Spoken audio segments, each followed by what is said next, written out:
YouTube, what it do? Yup, back with another one, another video. I hope you can hear me. I'm kind of far from the camera.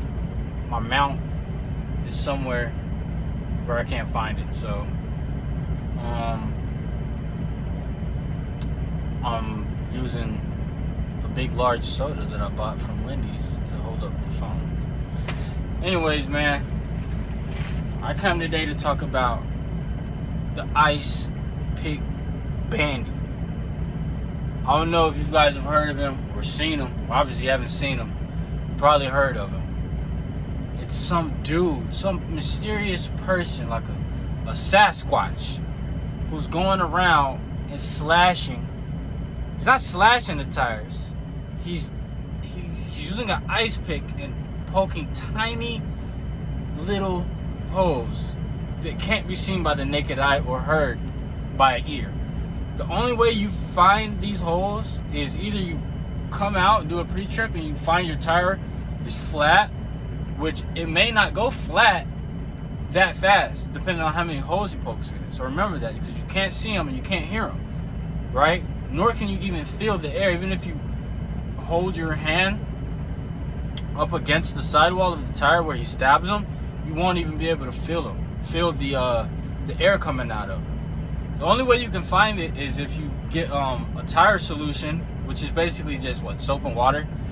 Get soap and water, put it in a water bottle or in a squirt bottle, and spray your tire sidewall.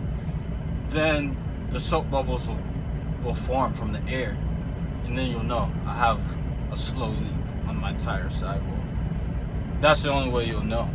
So this is what this guy is doing, you know. And I've read stories about it a while back, like probably 2-3 years ago when I was a company driver. I was like, oh man, dang, that's crazy. I wonder, maybe it's just a one-off situation. I never looked into it after that. You know what I mean? I seen a couple articles probably, 6, 7, 8 months ago. I never, really thought about it. I was like, it's probably a one-off. Never happened to me, right? Wrong. All right. Seems his stomping grounds are I-40 in Tennessee, like near the Nashville area. Not near Nashville, like right before Nashville, between Nashville and Memphis. That area. And then I75, right? So as a company driver, I never used to drive I75 that often. Every once in a while, rarely, you go to maybe a Macon or something. You get a load of Valdosta or something like that. You deadhead to Macon and get up out of there. But now that I'm an owner-operator, that was one of the lanes that I run is I-75, and I don't really run it that often, once a week. I'll get something going down into North Florida on a Sunday, that drops off on a Sunday or a Monday, get the deadhead out of there to Atlanta, or try to find something in Macon or McDonough, really McDonough, Macon and McDonough, you know what I mean? I'll give you all tips on, you know what I mean, on that lane, and how you can make money on it or whatever. So it's a really good lane for me, you know what I'm saying, to end my week, you know what I mean? But now I'm afraid I won't run I-75 anymore. Or I'll run it, but I won't sleep on there at all. I'll either drive all the way from Alachua, like Gainesville area, Florida, all the way to McDonough, or not run it at all. But I'm not running I-75 no more, because it seems he is notoriously going after truck drivers on that lane, on that highway, Interstate 75. And it's a shame that there's nothing anybody's doing for us. You know what I mean? Because as truck drivers, we're some of the hardest working people who are out here in this country. You know? We work day and night, long hours. We risk our lives. And for somebody to maliciously vandalize something as important as a tire, I mean, imagine that's the wheel. Like, that's what moves this equipment down the road is the wheel. Without the wheel, it won't go anywhere. And beyond that, it's dangerous, man. You'll kill somebody, man. We gotta find this guy, man. We gotta find who man. We gotta do something. We can't be like a wounded gazelle in the middle of the savannah just getting eaten.